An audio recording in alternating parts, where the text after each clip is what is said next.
ঋতুর নাকি আমার সাথে যেতে লজ্জা করছে। কারণ কি? কারণ তোমরাই নিজে দেখো। কারণ আমার কাছে আছে অনেকগুলো প্রায় ১ বছর। বুঝবো এ ছেলেটার কি আছে? ১ বছরের আমার কালেকশন আছে, মানে খুবই আমার ইম্পোর্টেন্ট জিনিস আছে। যদি তোমাদেরকে দেখাই, ১ বছরের না ২ বছরের কিছু জিনিস আছে, অনেক দামি, অনেক দামি। কেউ কিনতে পারবে না এত দামি। এখন দামি গেলে আমরা ঠিক করে দেব। চল একবার দেখবি। গাইস কি আছে জানো? এই দেখো। যত আমার মানে যত দিনের আমি কিনেছিলাম হিল, চটি, জুতো ২ বছর ধরে অনেক কিনেছি।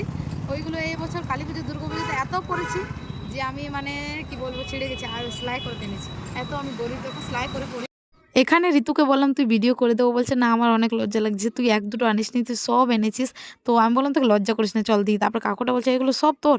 আমরা, "না কাকু, এগুলো পাড়ার একটা দিদি আছে, বোন আছে, ওদের সবাইকার।" মানে আমার নিজেরও লজ্জা লাগছিল যে এতগুলো আমার, আর দেখো যতগুলো পড়ি সব আমার কমফোর্টেবল।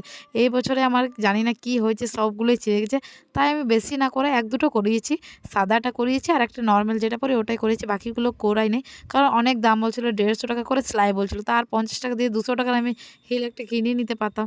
তাই আমি ভাবলাম বাদ দিয়ে দিলাম। তারপর একটু বাজার কলকাতা এসেছিলাম, একটা হুডি নেওয়ার ছিল। তারপরে দেখলাম এটা আগের বছরের কালেকশন। আগের বছরে দেখেছিলাম। আর দেখো বাজার আসি না কেন, আসানসোল বাজার, আমি ভাবি কিছু নেব না। কিন্তু এত জিনিস থাকে, ভাবি এটা নেবো, ওটা নেবো। কিন্তু টাকা এত থাকবে তবেই না নিতে পারবো।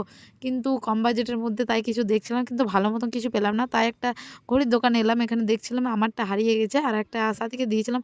খারাপটাই ওকে দিয়ে দিয়েছে। ও তাই মন পছন্দ করে নিয়ে নিয়েছে। এখানে আমি দেখছিলাম। তারপর একটা আমার পছন্দ হলো, একটা নিলাম। আর বাজার এলেই কানের দোকানটায় বাপরে বাপ! এত কানের না, দেখলে মানে দেখতে থাকি, পরার ইচ্ছা নাই কিন্তু দেখতে থাকি।